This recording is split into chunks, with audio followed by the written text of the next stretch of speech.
እንደምን አመሻችሁ አድማጮቻችን። ዛሬ ረቡዕ መጋቢት 9 ቀን 2012 ዓ.ም ነው። ፍኖተ ዲሞክራሲ የኢትዮጵያ አንድነት ድምጽ በየቀኑ ከምሽቱ 1 ሰዓት እስከ 3 ሰዓት የሚያስተላልፈውን መደበኛ ፕሮግራም አሁን ይጀምራል።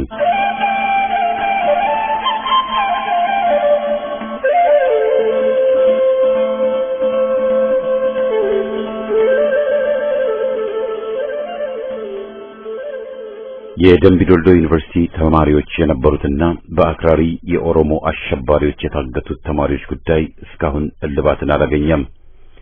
ብዙዎቹ ልጃገረዶች የሆኑት እነዚህ የአማራ ወጣቶች ከታገቱ 106 ቀን አለፋቸው።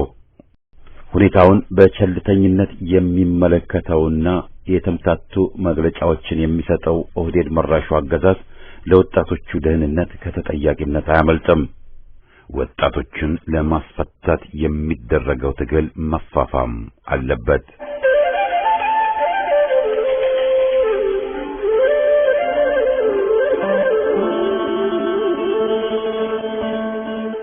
ባለቅኔው ኃይሉ ገብረ ዮሐንስ ገሞራው በ1961 ዓመተ ምህረት በመንቃት ላይ ባሉ ፍጡራን መካከል ሕይወት የምንለው አንድ ጥሬ እህል በኑሮ ምጣድ ላይ ቢቆላ ቢማሰል የበሰለው ያራል ጥሬው እስኪበስል ብሎ ነበር።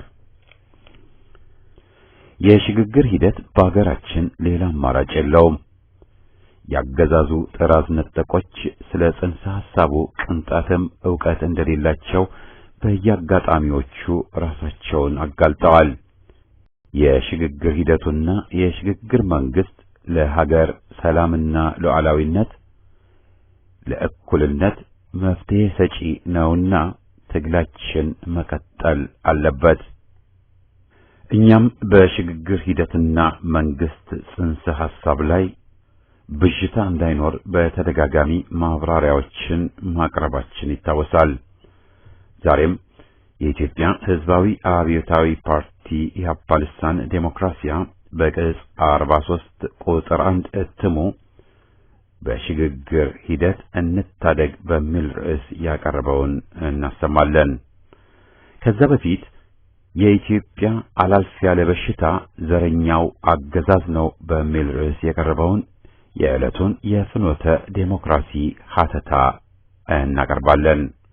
በቅድሚያ ዜና።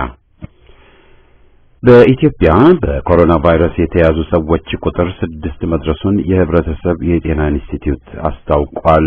ስድስተኛዋ ታማሚ ከዱባይ የመጣች የ59 ዓመት እንግሊዛዊት ናት። በበሽታው ምክንያት ትምህርት ቤቶች ለ2 ሳምንታት እንዲዘጉ የተደረገ ከመሆኑ በላይ አንዳንድ ተቋሞች ስራቸውን ለተወሰነ ጊዜ እያቋረጡ መሆናቸው ተነግሯል። የፌዴራል ፍርድ ቤቶች ከመጋቢት 10 እስከ 24 በከፊል እንደሚዘጉ ጠቅላይ ፍርድ ቤት አስታውቋል።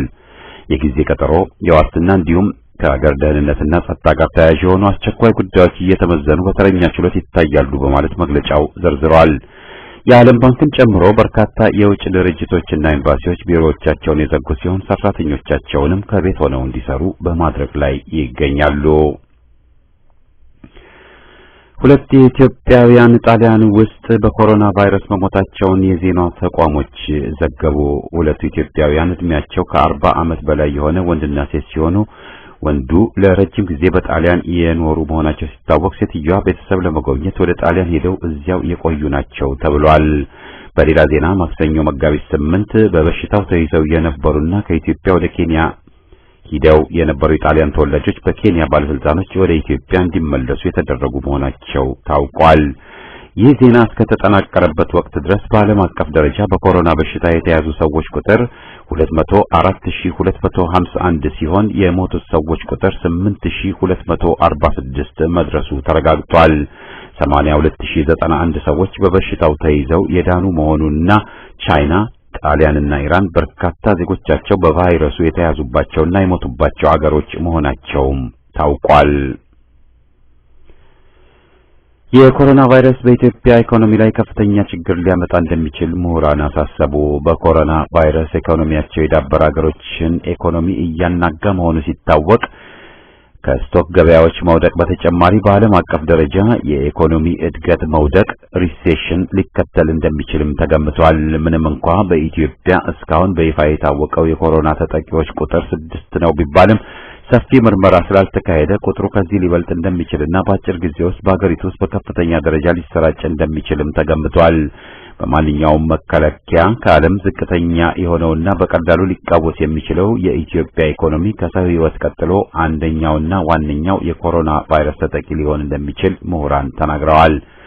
በሀገሪቱ 26 ሚሊዮን ዜጎች መናጢ ድሃ በሆኑበትና 8.4 ሚሊዮን የሚሆነው ሕዝብ አስቸኳይ የምግብና ሌሎች እርዳታዎች ተቀባይ መሆኑ በተረጋገጠበት ሁኔታ ትንሽም የኢኮኖሚ መናጋት በርካታ ችግሮችን ሊፈጠር እንደሚችል እየታወቀ ነው ተብሏል።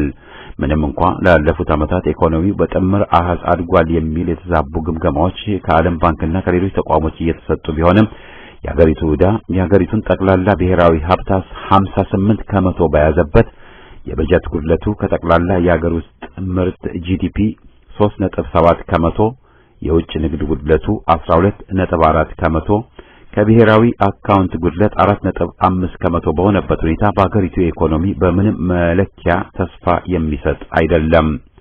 ከዚህም በተጨማሪ ከህዝቡ 58 ከመቶ ንጹህ የመጠጥ ውሃ የማያገኝ 55 ከመቶ የሚሆነው የኤሌክትሪክ ኃይል አገልግሎት የሌለው 48 ሚሊዮን የሚሆን ህዝብ የሚኖረው ከአውራ መንገዶች 2 ኪሎ ሜትር ርቆ መሆኑ የሚታወቅ ነው።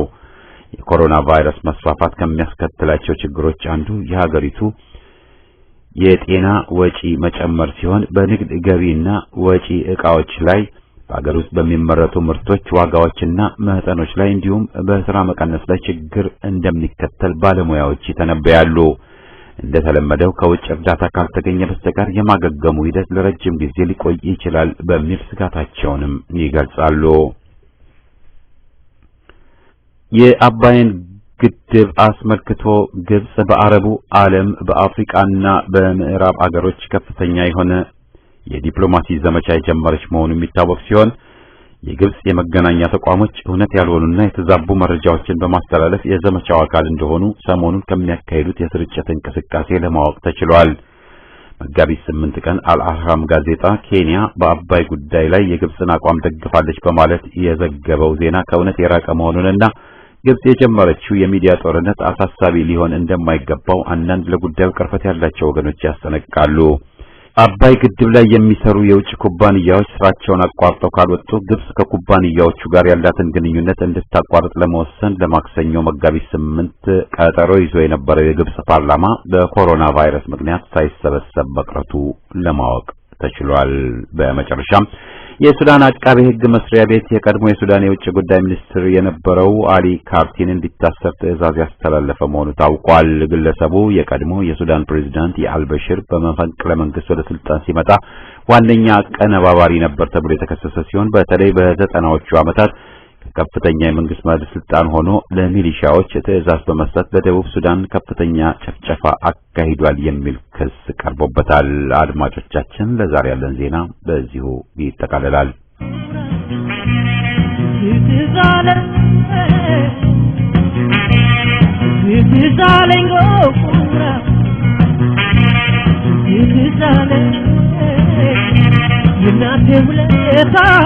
የአገሬ ትዝታ ካለሁበት ቦታ የእናቴ ውለታ የአገሬ ትዝታ ካለሁበት ቦታ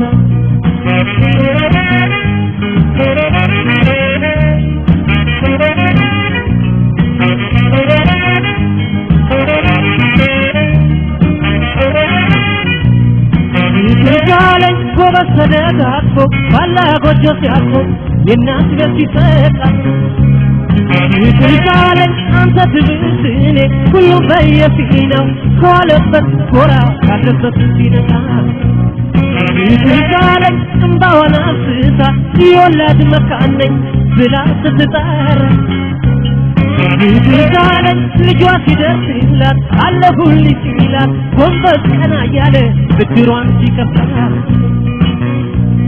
ጀንበር ካለች ሩቅ እናት ካለች አጊጥ በእናት አትበለጥ በአገሬ ተደሰት ያለ እናት የበሉት ያለ አጋር የጠጡት አይሆንም ሰውነት ባይልም ካንጀት ማንደና ማን እንዳገር የት ይገኛል ጦስና ማገር ማንደና ማን እንዳገር የት ይገኛል ጦስና ማገር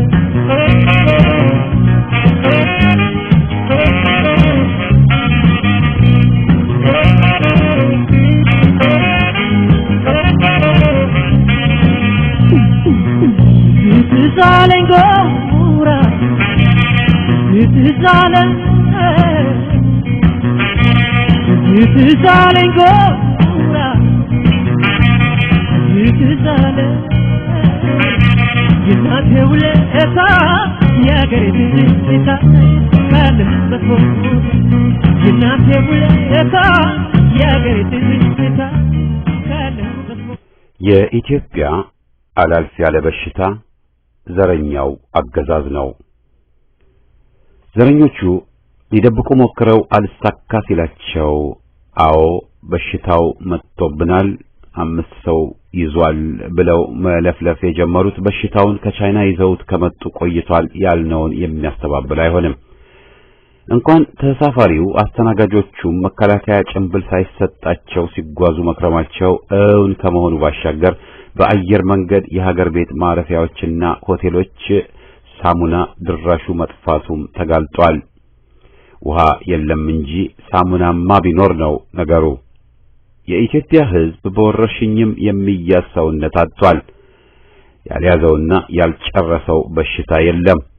ኮሌራ ተደብቆ ወደ 100,000 ሰው ሲገል ተራ የተቅማጥ በሽታ ነው ብሎ የደበቀው ችሎታ አልባ ወያኔ ዛሬ የዓለም የጤና ድርጅት ኃላፊ ሆኗል።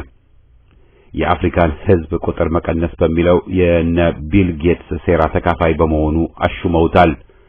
አንጀቱን ቋጥሮ መሰቃየት የተገደደው የኢትዮጵያ ሕዝብ ታርዞና በየመንገዱ ወድቆ እንዳለ ማንም አይክድም። ከአዲስ አበባ እስከ ደንገጎ መጓዝ ይበቃል። በተፈናቃይ መጠለያ ብቅ ማለቱም በቂ ነው። የገረጣውና የታረዘው ሕዝብ ሌላ መቅሰፍትና በሽታን የሚችልበት አቅም የለውም። ወያኔ የሚባል ተምች 27 ዓመታት አድቆታል። ይኸው 2 ዓመት የኦሮሞ ገዢ ቡድን አገር ሊያጠፋ ሲራወጥ መከራ ሳይቶታል። ከጨካኝ ሰይጣን መሳይ ገዢዎች ደግ አይጠበቅም።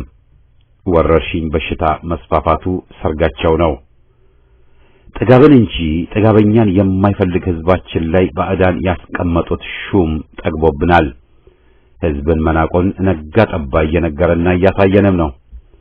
ግፍ በአገር ሲሞላ እርስ በርስ ያባላ ቢባልም የኢትዮጵያ ሕዝብ ሁሌም ከተሰየሙበት ጉዶች የተሻለና የበለጠ ጨዋና ሰብአዊ መሆኑን አስመስክሯል። እንዲያውም ይህ ጸጋው ጎዳው የሚሉ ብዙዎች ናቸው። በጫንቃው ላይ መከራ ሲጭኑ ትዕግስትን ስላስቀደመ በአሁኑ ጊዜ ተስፋፋ በተባለው የኮሮና ቫይረስ ወረርሽኝ የኢትዮጵያም የአፍሪካም ሕዝብ ጠላቶች ፈንድቀዋል። ጥቁሮቹ ሊታጨዱ ነው በሚሊዮን ሲሉ ዘረኞቹ ነጮች ሹሞች ደግሞ በርከት ብላችሁ አትሰባሰቡ፣ ሰላማዊ ሰልፍ አቁሙ፣ ትኩረታችሁ ባገዛዙና በታገቱት ተማሪዎች ላይ ሳይሆን በበሽታው ላይ ይሁን ወዘተ በሚል ከጭንቅ የሚያወጣና የሕዝብን እይታ ወደ ሌላ የሚወስድ ሁኔታ መጣልን ባይናቸው። ሳሙና ገዝተናል፣ እስቲ ውሃውን ልቀቁልን አለ የተባለው ሕዝባችን ጉዳያቸውን ነቅቶባቸዋል። በቅድሚያ መከላከያ ማድረግ ሲገባ ወደ ቻይና በግዴለሽነት ሳያቋርጡ በመብረር ሕዝባችን በበሽታው እንዲከለከፍ አደረጉ። ይህንንም የሥራ ይዘታቸውን የተቃወሙትን የአየር መንገድ የሰራተኛ ማህበር መሪዎች አባረሩ። ወደ አገር የሚገቡት ላይ የጤና ቁጥጥሩ ለይስሙላ ነበር። በጊዜ መከላከያ ቁሳቁሶችን ገዝተው አምጥተው አልተዘጋጁም። በአየር መንገዱም በየሕክምና መስኩም በዘር ልዩነትና በተረኛነት የሾሟቸው ችሎታ አልባዎችን ነው። ከሁሉም የባሰው ግን የጤና ጥበቃ ይዞታችንን ወያኔ ኢህአዴግ ለዓመታት ከጥቅም ውጭ አድርጎ ማንኮታኮቱ መሆኑን ማንም አይዘነጋውም። ሹሙ ለጤና ባለሙያዎች ጥያቄዎች የሰጠው መልስ የባለጌ ዘለፋ እንጂ ምንም ሌላ እንዳልነበር ደግሞ በትዝብት አድምጠናል። በሰሞኑ ሳይቀር በባለሙያዎች ላይ ጥራዝ ነጠቅ መለፋደድን አሰምቷል። የዘመኑ በሽታ ሲመጣ ስንት መቶ ሺህ ዜጋ እንዳለቀ ያስታውሷል። የኢትዮጵያ ሕዝብ ዋናው ጠላቱ ዋናው በሽታ ግን ዘረኛው አገዛዝ ነው። በእነዚህ ጭራቆች ባንጎዳ ኖሮ ሁሉንም በሽታ በተገቢው መንገድ ለመቋቋም አቅም ባገኘን ነበር። የጤና ጥበቃ ተቋማችን ብቃትን አግኝቶ ዝግጁ በሆነ ነበር። ባለፈ አገደመ በሽታ እንደ ዝንብ ባልረገፍንም ነበር። ወያኔ እንኳ ለመላ ኢትዮጵያ ሕዝብ ለትግራይ ሕዝብ ደንታ እንደሌለው በበቂ አሳይቷል። እነዚህም ያልተናነሱ ዘረኞች ናቸውና የራሳቸውም ሌላውም ጠላት የሚሉት ኢትዮጵያዊ ሕዝብ ቢያልቅ ግድ የላቸውም። ዕዳ ቀለለ፣ ቁጥር ቀነሰ ነው አቋማቸው። ለሀገርና ለሕዝብ ደንታ ቢሶች ናቸው። ጭንቀታቸው ለከርሳቸውና ለቀፎ ስልጣናቸው ብቻ ነው። ዙሪያቸው የተኮለኮሉት ማፈሪያዎችም ቢሆኑ ሌላ አቋም የላቸውም። በደህየና በሚሰቃይ ሕዝብ ላይ መሪነን ብሎ መንደላቀቅ መሸተር ምን ያኮራል? ሕዝብን ለመታደግ መረባረብ ሲገባቸው የሀገርን ሀብትና ጉልበት በተልካሻ ስምሪቶች እያባከኑ ናቸው። አማራና አማርኛን፣ ተዋህዶን፣ ኢትዮጵያን ለማጥፋት ገንዘብ ማፍሰስ፣ የከበርቴዎች ሆቴሎች ግንባታ፣ ቤተ መንግስት እድሳት፣ ሽርሽር፣ ነጋ ጠባ ለጽንፈኞቹ ዋጋቢስ ስብሰባና ሴሚናር ገንዘብ ማባከን ወዘተ። የአበባ ተከላውንም ቧልጥ አዲስ ድርጅት ምስረታና እንቅስቃሴ በሚል የሚፈሰውን ገንዘብም ታዝበናል።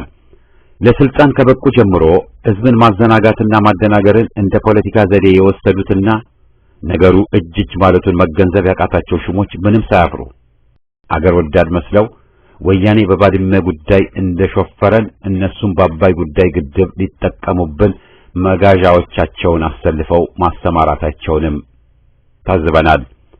የሹሞቹ ደጋፊዎች ከጸረ ኢትዮጵያ ጽንፈኞች ውጭ ያው ቀደም የምናውቃቸው ከሃዲዎችና ባንዳዎች ናቸው። ግም ለግም አብርሃዝ ግም ነውና በህብረት በሽግግር ሂደት ላይ እየዘመቱም ናቸው። በመጣው ወረርሽኝ ሽፋን የህዝብን ትግል እናቆማለን ብለው መነሳታቸው ግልጽ ነው። ሆኖም በሽታው አደገኛ ነውና ቀደም ብለን ስንል እንደነበረው ተገቢውን ጥንቃቄ በተቻለበት ለመውሰድ መዋደቅ ያስፈልጋል። ህዝብ መራራቅ ሳይሆን መረዳዳት፣ መደጋገፍ ነው ያለበት።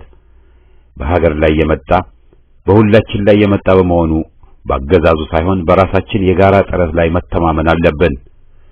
ለነገሩ ቄሮም መንጋም ወረርሽኞች ናቸው። በጋራ ትግል በተጠናከረ ኢትዮጵያዊ ትግል የሚሸነፉ በዘረኞቹ ቦይ መፍሰስ ተያይዘን በሌላ ህዝብ ላይ ምንም ጥላቻ ሊኖረን አይገባም። ነጮች ለምሳሌ በዚህ በበሽታው ሰበብ አድርገው ጸረ ቻይና አቋምን በማስፋፋት ከቻይና ጋር ያላቸውን ውድድር በአሸናፊነት ሊወጡ እየፈለጉ ናቸው። በበኩላችን ግን አገዛዝና ህዝብ፣ ጥቂቶችና ህዝብ፣ ጨቋኞችና ህዝብን ለይቶ ማየቱ አግባብ አለው ባይነንና ትላንትም ሻዕቢያና የኤርትራ ህዝብ፣ ወያኔና የትግራይ ህዝብ አንድ አይደሉም እንዳልነው ሁሉ ዛሬም መንጋውና የኦሮሞ ህዝብ ለየቅል ናቸው ባይነን። በሽታው በቻይና ጀመረ ስለተባለም የቻይና ህዝብ የአፍሪካም የዓለምም ጠላት ነው ማለትም አይደለም። የኢትዮጵያ ህዝብ ይህን የሚያጣው ባይሆንም የሚሰራጨውን ዘመቻ መቋቋም ያስፈልጋል ለማለት ነው።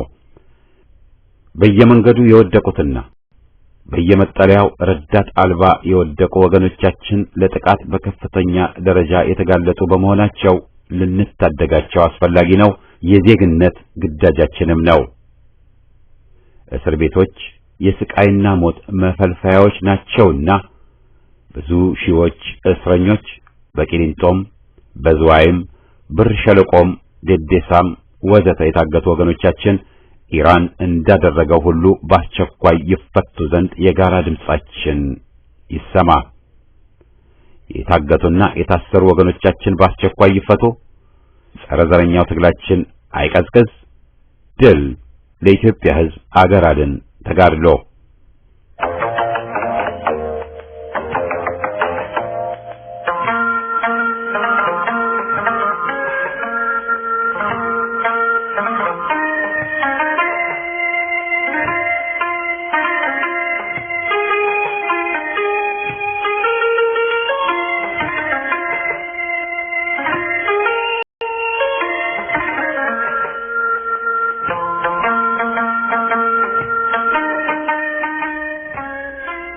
ዴሞክራሲያ የኢትዮጵያ ሕዝባዊ አብዮታዊ ፓርቲ ኢህአፓ ልሳን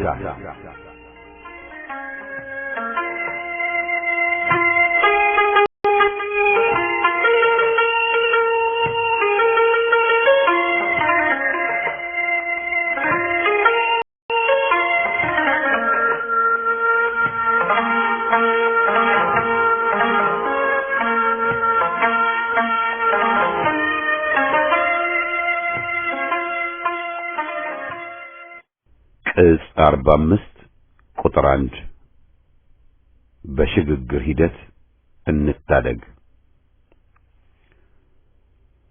ኢትዮጵያዊነት የረጅም ዘመን ባለ ታሪክነት፣ የጀግንነት፣ የልበ ሙሉነት፣ አብሮ የመኖር የነጻነት ወዘተ መገለጫ ሲሆን ከሁሉም በላይ ደግሞ ኢትዮጵያዊነት ለአገር ታዳጊነት፣ ለወገን ተቆርቋሪነት፣ ለፍትህ መቆም፣ ለነጻነት መስዋዕት መሆን፣ ባህላዊና ቁሳዊ ቅርስን ማቆየት ማለት ጭምር ነው። ይህ ማንነትም ነው በዓለም ታሪክ ኢትዮጵያዊነት የነጻነት ቀንዲልና የአይበገሪነት መገለጫ ሆኖ እንዲታይ ያደረገው። ኢትዮጵያውያን የሚታወቁት ሉዓላዊነታቸውን ለመድፈር ነጻነታቸውንና ክብራቸውን ለመግፈፍ በቃጡ የውጭ ወራሪዎች ላይ ብቻ ሳይሆን በአገራቸው የአገዛዝ ስርዓቶች ላይም ጭቆናና በደልን፣ ግፍና ኢፍትሐዊነትን ጸንተው በመታገላቸው ጭምር ነው። ከላይ የገለጽነው የኢትዮጵያዊ ወኔና የትግል ስሜት ከጀግኖች እናቶችና አባቶች በመተላለፉ የአገርና የወገንን ፍቅር የተረዱ ለውጥ ፈላጊ የሆኑ የዘመኑ ወጣት አርበኞች የሚወዷትን እናት አገራቸውን ኢትዮጵያን ከውጭ ወራሪዎች ለመታደግ በዱር በገደሉ በመዋደቅ አጥንታቸውን ከስክሰው ደማቸውንም አፍስሰው አርበኝነታቸውን አስመስክረው ሉዓላዊት የሆነች አገር ለትውልድ አሻግረዋል። የፋሽስት ጣሊያን ወረራ ካከተመ ከ1933 ዓመተ ምህረት በኋላ የነበረው በተለይም ዘመናዊ ትምህርትን ለመቅሰም ዕድል ያገኘው አገር ወዳድ ወጣት ትውልድ ለፍትህ ከነበረው የጠለቀ ግንዛቤና ፍላጎት የተነሳ የአገሩና የወገኑ ችግርና ብሶት እጅግ ያሳስበውና በአፍላ ወጣትነት ዘመኑ ዘላቂ መፍትሄ ለመሻት የተለያየ ትግልን በመጠቀም እንቅስቃሴ ሲያደርግ የነበረ ፍትህና ፋቂ ትውልድ ነበር። የ1950ዎቹ የነ ገርማሜና ጀነራል መንግስቱ ንዋይ የመፈቀለ መንግስት ሙከራ፣ የኤርትራ ነጻ አውጪ ግንባር መቋቋም፣ የሚጫና ሱለማ እንቅስቃሴ፣ በጎጃም የነበረው የገበሬዎች አመጽ የወቅቱን የህዝብ ብሶት በተለያየ መልክ የሚያሳዩ ነበሩ። በአርሶ አደሩ ላይ የተጫነው የመሬት ግብር አለመጠን መጨመር፣ ግብሩን መክፈል የተሳነው አርሶ አደር መሬቱን መነጠቁና በ1955 ዓ.ም በተካሄደ የመሬት መለካት አዲስ ህግ መውጣቱ እየተብላላና እየተቀጣጠለ ለሚሄደው ብሶት ተጨማሪ ምክንያቶች ነበሩ። የጎጃም የባሌና የሲዳሞ አርሶ አደሮች አመጽን ለመግታት በወቅቱ የተወሰደው ወታደራዊ የኃይል እርምጃ የህዝቡ ትግል ይበልጥ እንዲቀጣጠል ምክንያት መሆኑ አልቀረም። የሥርዓቱ አገልጋይና ጠባቂ ሆኖ የተደራጀው ወታደርም ሕይወቱ ከጊዜ ወደ ጊዜ እየከፋና እየመረረ ሄደ። በወቅቱ በመላ አገሪቱ ውስጥ ይታይ የነበረው ግፍና በደል ከልክ በላይ መግዘፍ በላብ አደሮችና በተማሪዎች ተቃውሞ ከፍተኛ የውጥረት ዘመን ሆነው መደምደማቸው አገሪቱ የአዲስ ስርዓት የለውጥ ጽንስ መቋጠሯን ያበሰረበት ሁኔታ እንደነበር መገንዘብ ይቻላል። የሥርዓቱ አገልጋይና ጠባቂ ሆኖ የተደራጀው ወታደርም ሕይወቱ ከጊዜ ወደ ጊዜ እየከፋና እየመረረ ሄደ። በወቅቱ በመላ አገሪቱ ውስጥ ይታይ የነበረው ግፍና በደል ከልክ በላይ መግዘፍ በላብ አደሮችና በተማሪዎች ተቃውሞ ከፍተኛ የውጥረት ዘመን ሆነው መደምደማቸው አገሪቱ የአዲስ ስርዓት የለውጥ ጽንስ መቋጠሯን ያበሰረበት ሁኔታ እንደነበር መገንዘብ ይቻላል። በወቅቱ ተደራጅተው ይካሄዱ ከነበሩት የትጥቅ ትግልና የአርሶ አደሮች አመጽ እንቅስቃሴዎች ሌላ ከ1950ዎቹ አጋማሽ ጀምሮ በከተማም የሲቪል እንቅስቃሴዎች ተጠናክረው ነበር። በእነዚህ እንቅስቃሴዎች ውስጥ ተሳታፊዎች የነበሩት ያነሷቸው ጥያቄዎች በአብዛኛው ያጠነጥኑ የነበሩት በመብትና በኑሮ ውድነት ላይ ያተኮሩ ነበሩ።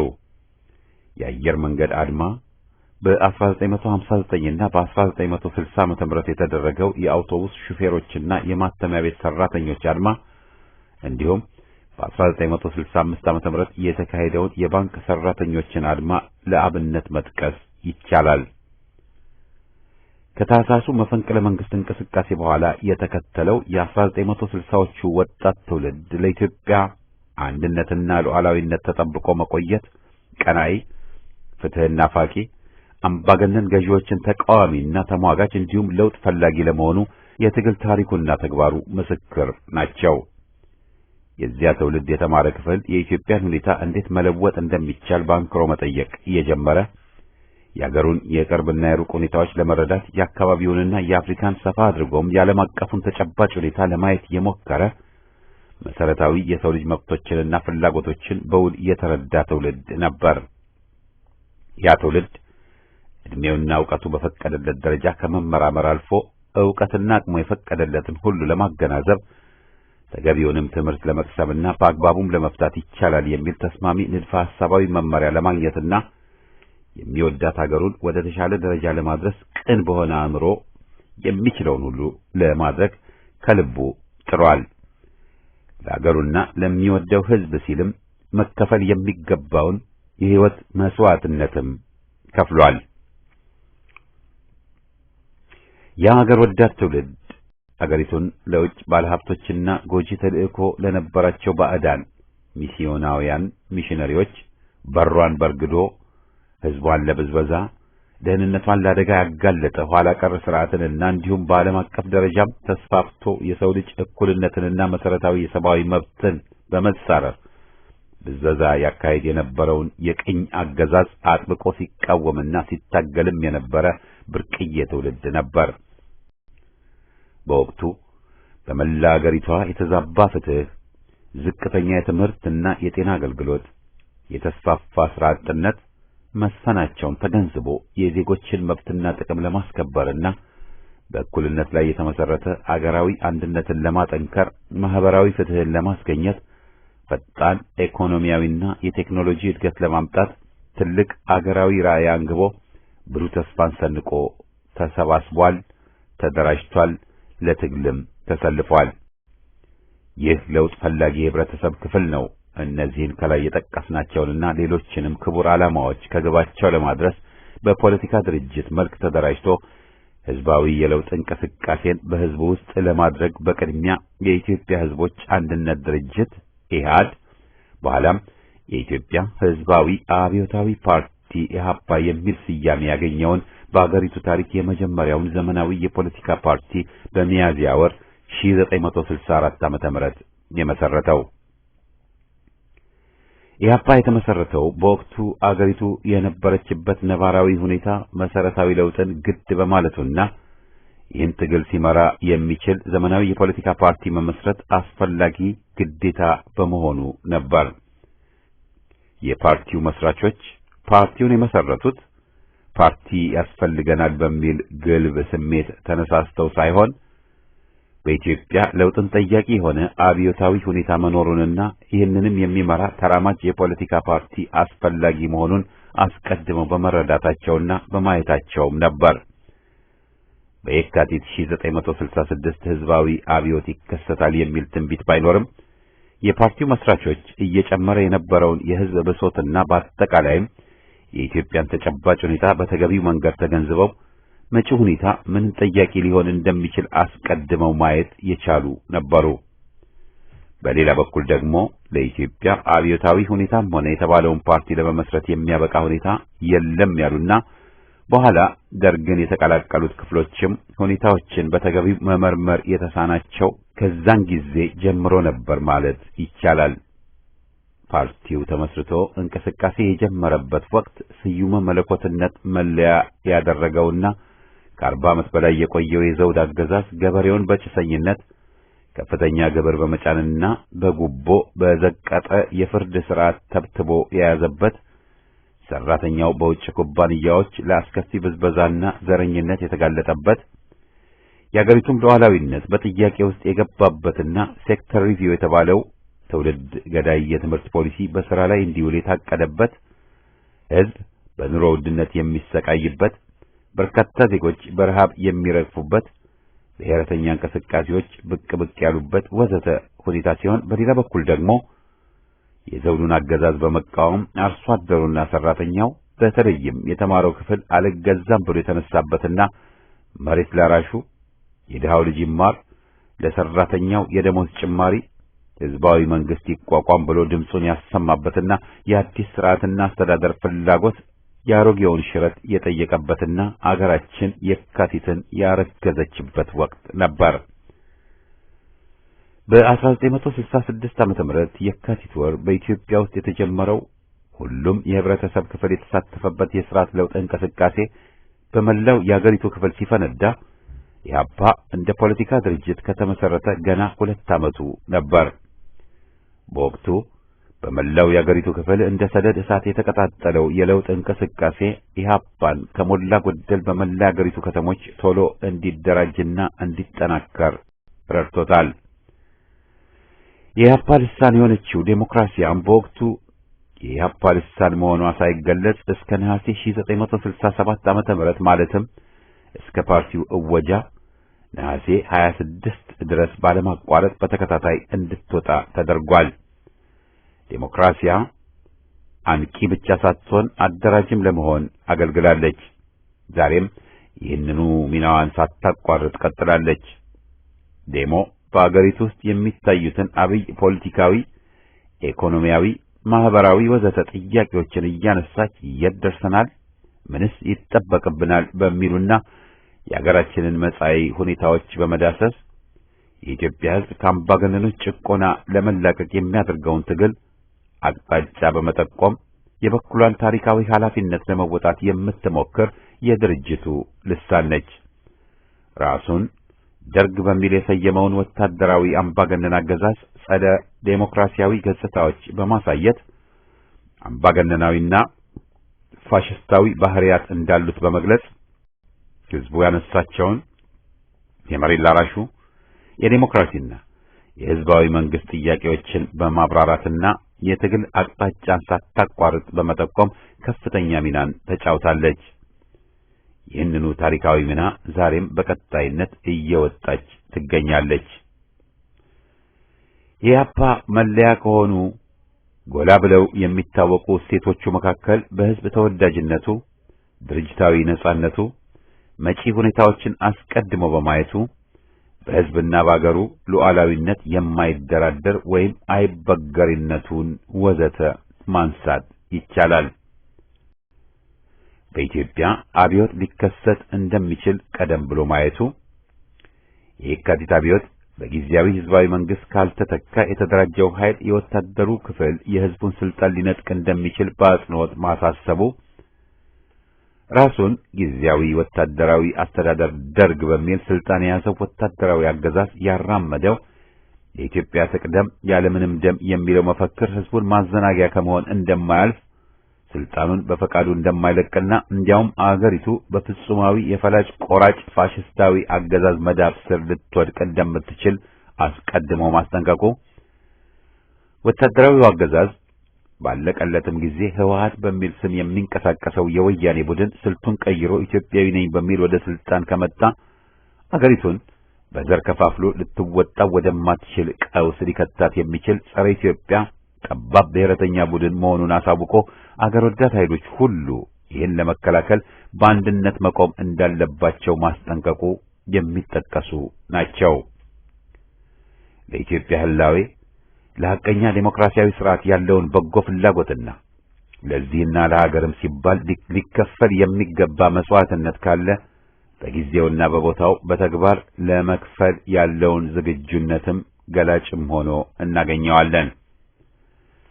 እነሆ በአሁኑም ጊዜ ኢትዮጵያዊነትን እንደ ታክቲክ አስተጋብቶ ህዝብን በማዘናጋት የወያኔን ዘረኛ ስርዓት ለማዳን ወደ ስልጣን የመጣው አዲሱ ሹም አጼ ምኒልክ ቤተ መንግስት ከመሰየሙ አስቀድሞ ግለሰቡ የነበረውን ወያኔያዊ ስርዓት ዕድሜ ለማራዘም በባዕዳን እንደታጨልን ማጋለጹና ሕዝብ ሳይዘናጋ ትግሉን ቀጥሎ የሽግግር መንግስት እንዲቋቋም አበክሮ መምከሩ የፓርቲውን አስቀድሞ የማየት ባህሪ አመላካች መሆኑን መጥቀሱ አስፈላጊ ይመስለናል። እንደዚህ አይነተኛ የድርጅቱ ባህሪያት በኢህአፓ ዙሪያ ለተሰባሰቡና በአጠቃላይ ለወገንና ለአገር ኩራት ቢሆኑም በዚያው ልክ ደግሞ የአገር ውስጥ በላባይ ክፍሎችና በተለይ አድርባይ ምሁራን አምባገነን አገዛዞች በአንድ በኩል እነዚህ ጸረ ሕዝብ ክፍሎች በመጠቀም ጥቅማቸውን የሚያጋብሱ ባዕዳን ኃይላት በሌላ በኩል አስኪ ነው የሚሉትን ድርጅት ላለፉት 47 ዓመታት ለማፍረስ ያልሸረቡት ሴራ ያላጠመዱት ወጥመድ አልነበረም። ኢትዮጵያን ለማፍረስና የሕዝቡን አንድነት ለማዳከም በተለይም አዲሱ ወጣት ትውልድ የኢህአፓን እውነተኛ ታሪክ እንዳይረዳ ለማድረግ በበሬ ወለደና በጥቁር ወተት ትንግርት ጭምር ኢህአፓ በኢትዮጵያ ሕዝብ ዘንድ ያለውን ተቀባይነት ለማሳጣት ያላሰማሩት ጥላቻ ሰባኪ፣ የሐሰት ክስ ደርዳሪ፣ የብዕር ተቀጣሪ፣ የአንጃ ጫፋሪ፣ ምሁር ነኝ ባይ መሰሪ የለም ማለት ይቻላል።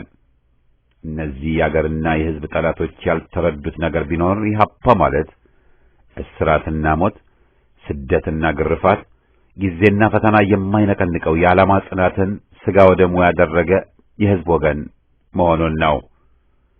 የኢህአፓን አገር ወዳድነትና ሕዝብ አክባሪነት ለሚጠይቁና ለሚያጥላሉ ክፍሎች ያለን መልስ ዛሬም እንደ ትናንትናው የማያሻማ ግልጽ የሆነ ነው። የአገር ሉዓላዊነት ሲደፈር፣ ፍትህ ሲዛባ፣ አምባገነኖች በሕዝብ ጫንቃ ላይ ሲፈራረቁ የት ነበራችሁ? ሚናችሁስ ከነማን ጋር ነበር ነው መልሳችን። ኢህአፓ ቆራጥና ጀግና ታጋዮችን በማሰባሰብ ለሕዝብም ሆነ ለአገር ክብርና ጥቅም የቆመና የታገለ ድርጅት በመሆኑ የሕዝብ ወገኖች የሆኑ ይሳሱለታል፣ ይንከባከቡታል። በአንጻሩም ጸረ ሕዝብና ጸረ ኢትዮጵያ የሆኑ ክፍሎች ሁሉ ሊያዳክሙትና ሊያጠፉት ተከታታይ ጥረቶችን ሲያደርጉ ቆይተዋል። እነዚህ የውስጥና የውጭ የሕዝብ ጠላቶች ኢህአፓን ጨርሶ ለማጥፋት ባይቻላቸውም ለማዳከም እስከ ዛሬ ባላባራው ዘመቻቸው ያልፈነቀሉት ድንጋይ ያልቆፈሩት ጉድጓድ አለ ለማለት አይቻልም።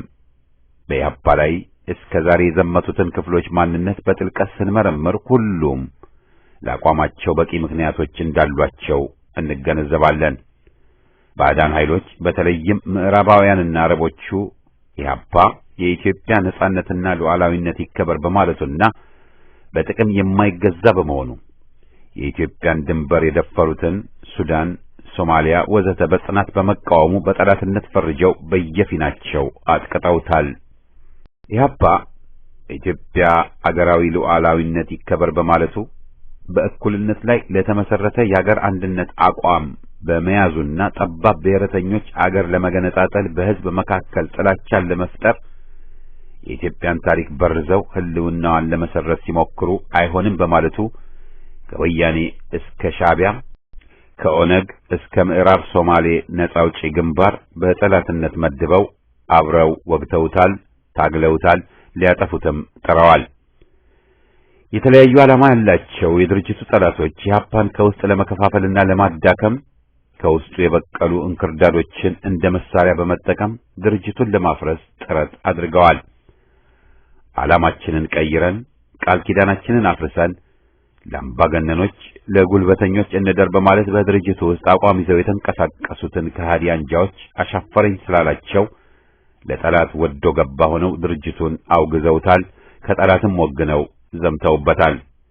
ኢህአፓ ትናንትም ሆነ ዛሬ የኢትዮጵያን ክብርና ሉዓላዊነት የሕዝብን መብትና ጥቅም የሚደፍሩ የቅርብም ሆነ የሩቅ ጠላቶችን አምሮ ታግሏል። ትናንትና በሕዝብ ላይ ተፈናጠው ሲፏልሉ የነበሩትን የስልጣን ጥመኞች ደሙን አፍስሶ እንደታገላቸው ሁሉ የዛሬዎቹንም ቅጥረኞችና አድርባዮች አምሮ ይታገላል። የኢህአፓን ህልውና ግድ የሚያደርገው የሀገርና የሕዝብ ብሶት ነው። የኢህአፓ ዓላማና መሰረቱ የሕዝብ መብትና ጥቅም ብቻ ነው። ኢትዮጵያ ከነሕዝቧ ሳትከበርና ሳትታፈር ኢህአፓ ትግሉን መቼም ቢሆን መች አያቋርጥም። የኢህአፓን ስም ቀምቶ ለዘረኞች ለወያኔ በባለሟልነት በማደር ኢህአፓን ለማርከስ የሚደረጉ ጥረቶች ከንቱ ሆነው ይቀራሉ። ኢህአፓ ላይ ጠፋ አምባገነን ዘረኞች ወያኔዎችን በከንቱ አትልፉ ስንል አድርባይ ከፋፋዮችንም አትልከስከሱ፣ ያቀኛ ታጋዮችን ገር በአጠቃላይ አገርን በከንቱ አታርክሱ የምንለው ለዚህ ነው። የኢትዮጵያን አዲስ ዓመት መባቻ ወርሃ መስከረምን ስናከብር ሁሌም የምንዘክረው ኢህአፓ ለኢትዮጵያ ሕዝብ ሰንቆ የተነሳውን ብሩህ ተስፋና ለኢትዮጵያ ሕዝብ ብስራት የሆነውን የድርጅቱን ራዕይ በአደባባይ ያበሰረበት በመሆኑ ጭምር ነው። ኢህአፓ ሲመሰረት ቋንቋ፣ ሃይማኖትና ጾታን ሳይለዩ በኢትዮጵያዊነት የተሰባሰቡት የኢህአፓ አባላትና ደጋፊዎች ጭቆና፣ ብዝበዛና የግፍ አገዛዝን ከሚወዷት አገራቸው አስወግደው ፍትህ፣ ርትዕ የሰፈነባት ሁሉም ዜጋ በእኩልነት የሚኖርባት ኢትዮጵያን እውን ለማድረግ ነበር። የዛሬ 45 ዓመት በወርሃ መስከረም መጥቢያ ነሐሴ 26 ቀን 1967 ዓ.ም ራሱን ለኢትዮጵያ ሕዝብ ያስተዋወቀው ይፋ የወጣው። እነሆ ከተመሰረተ 47 ዓመት ይፋ ከወጣ ደግሞ 45 ዓመት የሞላው የዕድሜ ባለጸጋና የትግል ተመክሮን ያካበተው ኢህአፓ ከተመሰረተበት ጊዜ አንስቶ የኢትዮጵያን ሕዝብ ጥቅምና ሀገራዊ ህላዌ የተፈታተኑ አገዛዞችን ላፍታም ሳያመነታ እየታገለ ዛሬም ለኢትዮጵያ ሕዝብ የገባውን የትግል ቃል ኪዳኑን ሳያጥፍ መከፈል የሚገባውን መስዋዕትነት እየከፈለ በጽናት ትግሉን የቀጠለ ኢትዮጵያዊ ድርጅት ነው። አሮጌው ዓመት አልፎ አዲሱ ሲተካ ዛሬም የኢትዮጵያ ሕዝብ በደሙ በዋጀው መስዋዕትነት የሚገባውን ክብርና ጸጋ ለመጎናጸፉ ብቻ ሳይሆን የነበረው ምኞትና ተስፋ ያደረገው የዘመናት ትግል ጩኸቱን በቀሙ በኢትዮጵያና ኢትዮጵያዊነት ስም በሚምሉና በሚነግዱ ዘረኛ ሸቃጮችና የባዕድ ቅጥረኞች ብሔራዊ ክብሩ ተደፍሮ የስልጣን ባለቤትነቱን ተነጥቆ ራሱን በራሱ ለማስተዳደር የነበረው የፍትህ ጥማቱ ተጨናቅፎ ሀገሪቱ የዋይታና የሰቆቃ የልቅሶና የጽንፈኞች መበረቂያ በሆነችበት ሁኔታ ውስጥ መገኘታችን ነው። በወርሃ መስከረም በአዲሱ ዓመት ዛሬም እንደ አዲስ ላፍታ ቆም ብለን ራሳችንን መጠየቅ ያለብን ቁም ነገር እንዳለ እንረዳለን። ለመሆኑ ይህ ዘረኛ ከፋፋይና ጸረ አንድነት ኃይል ወያኔ እንዴት ኢትዮጵያን ለማዳከምና ለማፍረስ አደጋ ሆኖ ሊከሰት ቻለ የሚለውን መሰረታዊ ጥያቄ ነው። ወያኔ ለስልጣን የበቃው በአንድ በኩል ፋሽስቱ መንግስቱ ባደረሰው እልቂትና ወታደራዊ ጡንቻውን በተገንጣዮች ላይ ሳይሆን እስከ ዕድሜ ማብቂያው ዴሞክራሲያዊ መንግስት በጠየቁ ክፍሎች ላይ በማሳረፉ ጦሩን በካድሬዎቹ ቁጥጥር ስር ማድረጉና አሉ የተባሉ ጀነራሎችን መግደሉ መሆኑን ይጠቅሷል። በዚህም የወታደሩ ሞራል በመዳከሙና ከአንድነት ኃይላት ጋር ህብረት መፍጠር እንደነበረበት ለመረዳት ቅንነቱን ማጣቱ ወዘተ የመሳሰሉትን ከብዙ በጥቂቱ ማንሳት ይቻላል።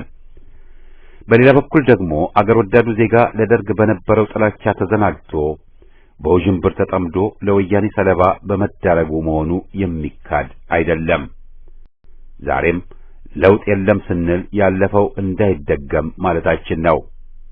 የኢትዮጵያ ሕዝብ ተቀመጥ በወንበሬ ተናገር በከንፈሬ ብሎ የሰየመው የራሱ የሆነ ህዝባዊ መንግስት አልመሰረተም፣ የስልጣኑ ባለቤት አልሆነም ማለታችን ነው። ዛሬም ጸጥታው፣ ጦሩና ቢሮክራሲው ወዘተ ሙሉ በሙሉ ባገዛዙ ቁጥጥር ስር ናቸው። ዛሬም ሀገራችን በሺዎች የሚቆጠሩ የፖለቲካና የህሊና እስረኞች ማጎሪያነቷ እንደቀጠለ ነው። ዛሬም ቁልፍ የሆኑ የመንግስት ተቋማት ከወያኔ ቁጥጥር ወደ ኦህዴድ ኦዴፓ ተዛውረዋል። ዛሬም በነጻ ፕሬስ ስም ጽንፈኞች ተረኞቹ ተደራጅተው ሐሰትና ውዥንብር፣ ቂም በቀልና ጥላቻን በህዝብ መካከል ይነዛሉ። ሐቀኛ ዘጋቢዎችና የህዝብ ወገን ጋዜጠኞች ይዋከባሉ። ዛሬም ጭፍን የተረኝነት አድሎ መረኑን ለቋል። በነጻ ገበያ ኢኮኖሚ ስም የአገሪቱን ዋና ዋና ብሔራዊ የልማት ድርጅቶችን ሙሉ በሙሉ ወይም በከፊል ለመሸጥ አዲሱ ሹም የጌቶቹን የዓለም የገንዘብ ድርጅት የዓለም ባንክን ጥቅምና ፍላጎት ለማስጠበቅ የሚወስደው የተሳሳተ የኢኮኖሚ ውሳኔ የኢትዮጵያን ሉዓላዊነትና አገራዊ ጥቅም አደጋ ላይ ሊጥል የሚችል ነው። ሕዝባዊ ተቋማት በሌሉበትና በሕዝብ ተመርጦ ሕዝባዊ ቁጥጥር የሚደረግበት መንግስት ባልተመሰረተበት አገዛዙ ከእግር ጥፍሩ እስከ ራስ ጸጉሩ በጎጥ በተተበተበበትና በሙስና በተዘፈቀበት ሁኔታ የኢትዮጵያ ሕዝብ አንጡራ ሀብት የሆኑት እንደ አየር መንገድ፣ የኢትዮጵያ ቴሌኮሙኒኬሽንና የኢትዮጵያ ምድር ባቡር ወዘተ የመሳሰሉትን ለሽያጭ ማቅረብ አገርን ከማፍረስና በርካታ ዜጎችን ከስራ ገበታቸው አላቆ በስራ አጥነት ከመዳረግ ባለፈ ለኢትዮጵያ ሕዝብ ሞት፣ ለባዕዳኑ ደግሞ ሰርግና ምላሽ ነው። የነሱ የአምባገነኖች ጥቅምና ፍላጎት ሕዝብ ከሚለው ከሚፈልገው ጋር ጨርሶ አልገጥም እያለ በገሃድ እየተቃረነ አገር እየፈረሰች ባለችበት ሁኔታ ከፊት ለፊታችን የተጋረጠውን ድቅድቅ ጨለማ ብርሃን ነው ለማለት የተለመደውን የአፓርታይድ አገዛዝ ስልጣናቸውን ለማስቀጠል ደፋ ቀና ሲሉ ይታያል። ለዚሁ እኩይ ድርጊታቸው የምዕራቡም ሆነ የአረቦች ድጋፍ አልተለያቸውም። የዛሬዎቹ ገዢዎች ሹሞች የሕዝብን መፈክር ቀምተው አፍጦና ገጦ የቀጠለውን የዲሞክራሲያዊ አገዛዛቸውን የቃል ቅባ ቅዱስ እየቀቡ በኢትዮጵያና በኢትዮጵያዊነት ስም እየማሉና እየተገዘቱ እያወናበዱ እንዳሉ ለማየት አያዳግትም። እቅጩንም ለማወቅ ሩቅ ሳንሄድ የትላንቱን የራሳችንን የአምባገነኖቹ ታሪክ በበቂ የሚያስተምረን ስለሆነ ከሚነገረውና እየተፈጸመ ካለው በስተጀርባ መጋረጃውን ገልጠን የሹሙን ተግባርና ትክክለኛ ዓላማውን መመርመርና ማወቅ ይጠበቃል ብሎ ኢህአፓ በጽኑ ያምናል። ከውጭና ከውስጥ የተሰባሰቡት ጽንፈኞች ዓለም የመሰከረውን ታሪክ የመዘገበውን ሀቅ ደልዘውና አርክሰው ኢትዮጵያና ኢትዮጵያዊነት የፈጠራ ወሬ ነው በሚል ሊፍቁና የራሳቸውን የፈጠራ ታሪክ እንደ አኖሌው ሊያቆሙ አዲስ መልክዓ ምድር በመሳል ከአረቦቹና ከምዕራባውያኑ በተቸራቸው ዲናርና ዶላር ኢትዮጵያን እንደ ቅርጫ ስጋ ቆራርጠው ሊከፋፍሏት አሰፍስፈዋል። ለብሔረሰቦች ጥያቄ መፍትሄው ልዩነትን ማራገብ፣ ድንበር ማካለልና አገር መሸንሸን ሳይሆን እኩልነትን አረጋግጦ በዚሁ መሰረት አንድነትን ማዳበር ሆኖ ሳለ ወያኔና ወያኔ የቀፈቀፋቸው ጽንፈኞች መገንጠልን በማንገስ ክፍፍልን በማስቀደም አገርን ለማፍረስ እያደቡ ይገኛሉ። ኢትዮጵያን ለማካድ የጋራ ታሪክን ጉድጓድ ምሶ አፈር ማልበስ የገጠኞች ዋና ተልእኮ ነው። ትላንት እነ ኢሳያስ አፈወርቅ ኤርትራ የምትባል አገር ጥንትም ነበረች፣ የኢትዮጵያ ቀኝ ግዛት ሆነች፣ ለኢትዮጵያ ባዕድ ነች ወዘተ እያሉ የቀባጠሩት አለ ምክንያት አልነበረም። ከጽንፈኞቹ መንደር እየሰማነውና እያየነው ያለነው የጸረ ምኒልክ ዘመቻም የራሱ የሆነ ዓላማ አለው። ይህም እርኩስ ዓላማ የጋራ ታሪክንና ኢትዮጵያን ለመካድና ለማፍረስ የሚደረግ ዘመቻ አካል ነው። በኢትዮጵያዊነታቸው አምነው ለኢትዮጵያ የተሰዉትንና መከራ የተቀበሉትን የኦሮሞ ተወላጅ አርበኞች እንዳልነበሩ ተደርገው የሚቆጠሩት ወይም የሚወነጀሉት ለዚሁ አሳፋሪና አጸያፊ አገር የማፍረስ ዓላማ ነው። የኢትዮጵያ ሕልውና ታሪክ የዘመቻ የጦርነት ታሪክ ሆኖ የቆየው ብዙ ቋንቋዎች የሚነገሩባት የበለጸገ የጥንታዊ ባህልና ሃይማኖቶች ባለጸጋ የሆነች አገር አንድነት ለማዳከም የራሳቸውን ለመጫን በከጀሉ የውስጥና የውጭ ኃይላት ጋር መዋደቅ ግዴታ ሆኖ ስለኖረ ጭምር ነው። አጼ ምኒልክ መላው ኢትዮጵያን በማስተባበር ታላቁን የአድዋ ድል በማስመዝገባቸው በጸረ ኢምፔሪያሊስትና በጸረ ቀኝ ግዛት ትግል ለኢትዮጵያውያን ብቻ ሳይሆን ለሁሉም የነጻነት ተዋጊና በተለይም ለመላው ጥቁር ሕዝብ አንድ ታላቅ ገድል አስመዝግበዋል። ለዘመናዊነትም ታላላቅ መሰረቶችን ጥለዋል። ይህን የጀግንነት ታሪክ እኛ ኢትዮጵያውያን ካላወደስነው ካላዘከርነው ማን ሊያወድሰውና ሊዘክረው ይችላል? አጤ ምኒልክ በዘመናቸው ኢትዮጵያ ወደ 20ኛው ምዕተ ዓመት የስልጣኔ ዘመን እንድትሸጋገር በፖለቲካው፣ በኢኮኖሚው፣ በማህበራዊውና በወታደራዊ ወዘተ ፈረንጆች ያደረጉትን የአገር ግንባታ ጥረት ሁሉ የዘመናችን ቅጥረኞችና ጽንፈኞች አርክሰውና ደምሰው አጼ ምኒልክን በወራሪነትና በቀኝ ገዥነት ሳይቀር መፈረጃቸው አገርን ለማፍረስ ታሪክን መሰረዝ በሚለው የባንዳ መርሃ ግብር ተከትለው ነው። ቅን ልቦናና አስተዋይ አእምሮ ያለው ዜጋ የኢትዮጵያን አመሰራረት ታሪክ ጉዳይ ከስሜትና ከጥላቻ ባሻገር ከዓለም ታሪክና የህብረተሰብ እድገት ሂደት እንዲሁም ከሀገሮች አመሰራረት አንጻር ማየት አይሳነውም። አድገዋል፣ ሰልጥነዋል የሚባሉ የአውሮፓ ሀገሮችም ሆነ ሌሎች በዓለም ላይ ያሉ ሀገሮች ያለፉበትን ታሪክ መመርመርና መንገዱስ ምን ነበር ብሎ መጠየቅና የኛስ የተለየነውን ብሎ ማገናዘብ ተገቢና አስፈላጊም ነው። አዎ ጥፋት ተሰርቷል ቢባልስ የአሁኑ ትውልድ ለያኔው ጥፋት ተጠያቂና ዕዳ መክፈል አለበት? ስላለፈው በማላዘን ስልጣኔን ማግኘት እንደሚቻል አድርጎ በዛሬ መነጽር ያለፉ ድርጊቶችን እየቆፈሩ ታሪክን ማጨለም የምንመኘውን ሰላም፣ ብልጽግናና አንድነት ለማግኘት የሚያስችለን መንገድ ሊሆን አይችልም። የሀገራችን ታሪክ መጻፍ ያለበት ቢሆንም ያልነበረን ድርጊት መደርደርና እውነተኛ ታሪኩን ሆን ብሎ ማፋለስ ዋጋ የሌለው ከመሆኑም በላይ ጎጂ ነው። ይልቅስ የሚያዋጣው ከትናንቱ ስህተት ተምሮ ለዛሬዎቹ ችግሮች መፍትሄ አሁን በደረስንበት መነጽር አሻግሮ በማየት ሚዛናዊ ግንዛቤን ማዳበር ነው። እንደተለመደው በአሁኑ ወቅት በስልጣን ላይ ያለው አገዛዝ በሕዝብ የተመረጥኩ ነኝ ብሎ ራሱን በራሱ ለመቀባትና ለማንገስ ራሱ መርጦ ራሱ ሸልሞ በሾመው የብሔራዊ ምርጫ ቦርድ አማካኝነት የተለመደውን የምርጫ ቧልት ይዞ ብቅ ብሏል።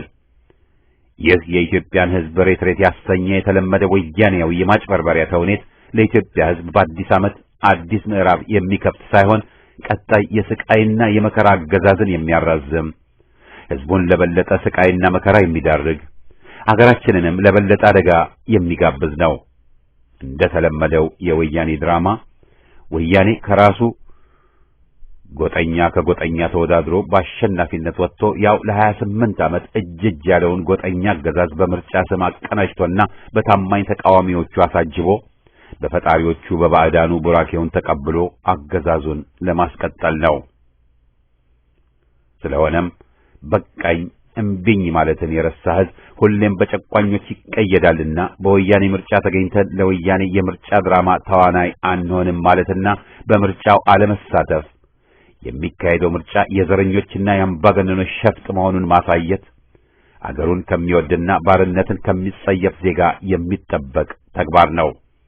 ከመለስና ከኃይለ ማርያም፣ ከአብዮት አህመድና ከደብረ ጽዮን፣ ከደመቀና ከመገርሳ መሃል ምረጡ መባል ምርጫ ለመሆኑን በገቢር ማሳየትና ቀልዱን አቁሙ ማለት ይገባል።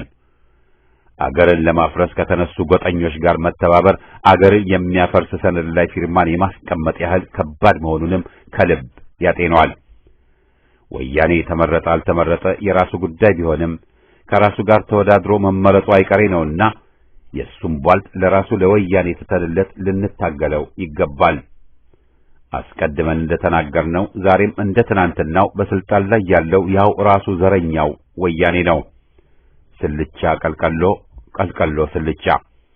የወያኔ ባለስልጣኖች ከአዲስ አበባ ወደ ትውልድ መንደራቸው ወደ መቀሌ፣ አድዋና ሽሬ ቦታ ቀየሩ እንጂ ራሳቸውም ሆነ በጉዳይ አስፈጻሚዎቻቸው አማካኝነት ወያኔያዊ አጀንዳቸውን ማለትም ኢትዮጵያን የማስተራመስ የማዳከምና የመበተን ዘረኛ ተልዕኳቸውን ከመቼውም ጊዜ የበለጠ እያፋጠኑ እያጧጧፉ ለመሆኑ ምስክር መቁጠር አይጠበቅብንም።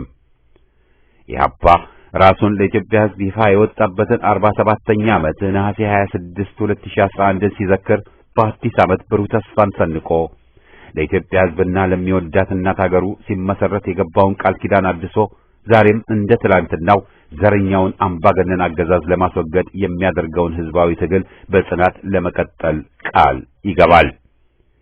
የኢትዮጵያም ስርየት ከባዕድ እንደማይገኝ አምነን ለሀገራችን እንታገል ስንልም ለግል ጥቅምና ዝና የሚደረገውን ለተገፋውና ለተበደለው ሕዝብ ፋይዳ የማይሰጠውን መወራጨት ሳይሆን በተግባር የሚደረገውን ትግል እንታገል ማለታችን ነው። ድርጅት ለትግል አብይ መሳሪያ ነው። አንድ ላይ ከቆምን ጠንካሮች ነን። ከተበታተን ግን እኛም ተዳክመን አገራችንንም ለበታኞች መንጋ አጋልጠን አገር አልባ እንዳንሆን እንጠንቀቅ። በአገራችን ታሪክ እንደምናየው ስልጣን የሚጨበጡት ኃይላት የትናንቶቹም ሆኑ የዛሬዎቹ ሕዝብን ተክተው እኛ እናውቅልሃለን ብለው ምለውና ተገዝተው በሕዝብ ስም መግዛት የመረጡ በመሆናቸው መሰረታዊ የሆኑ የአዲስ ስርዓት አዋላጅና የዴሞክራሲያዊ ስርዓት ግንባታ መሰረት የሚጥሉ ተቋማትን ሕዝብ መክሮ ያጸደቀው ሕገ መንግሥት፣ ነጻና ገለልተኛ የምርጫ ቦርድ፣ ነጻ የፍትህ ስርዓት፣ ነጻ የመከላከያና የፖሊስ ኃይል፣ ነጻ ምርጫን፣ በነጻነት መደራጀትን፣ የተለየ ሐሳብ በነጻ መግለጽንና መሰል መሰረታዊ መብቶችን አምባገነኖች እንደ ጦር ይፈሯቸዋል። ወደ ሕዝባዊና ዴሞክራሲያዊ ስርዓት መሸጋገር የሚቻለው ሁሉን ባሳተፈ የሽግግር ሂደት በመሆኑ ይህንንም ሆነ የአገራችንን ዘላቂ ሰላምና እድገት እውን ለማድረግ አምባገነኖችን ተደራጅተን እንታገላቸው። ኢትዮጵያ በሐቀኛ ልጆቿ እኩልነትና አንድነቷ ተጠብቆ እንድትቆም እንድትቀጥል ከተፈለገ ነገ የነጻነትና የመብት ጎህ ቀዶ እንዲንሰራፋ ከተመኘን የትናንትና ማጥ ውስጥ ገብተን መንቦጫረቅ አይኖርብንም። የዛሬውን አስከፊ ወያኔን መስለን በወያኔ ዘረኝነት ላይ የእኛንም ዘረኝነት ወልደን ጠበን ዘቅጠን ለመታገል መቃጣት አይገባንም። በሕዝባችን መከራ ስቃይና መስዋዕትነት ስንቶቹ የኢትዮጵያ ጀግና ልጆች ደማቸውን አፍስሰው ባስገኙት ተመክሮ ተገብተን ተቀኝተንና ትምህርት ቃስመን ካለፈው ጸጋ የሆነውን ይዘን ክፉውን አግለን በአዲስ ዓመት በአዲስ ተስፋ በአዲስ መሰረት በተሻለ መንገድ ነገን እውን ለማድረግ መጣር ይኖርብናል።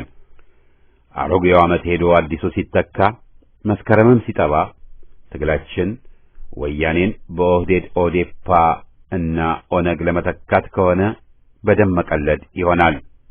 ትግላችን በተሻለ ግንዛቤ በጽኑ መሰረት ላይ ይቆም። ዴሞክራሲያዊት ኢትዮጵያ በጀግኖች ልጆቿ ታፍራና ተከብራ ለዘላለም ትኖር። በተባበረ ሕዝባዊ ትግል የኢትዮጵያ ትንሣኤ እውን ይሆናል። ቀድሞ ለፋሽስቶች ዛሬም ለቆጠኞች የነጻነት ዋጋ ድንበሩ እስከዚያ ነው።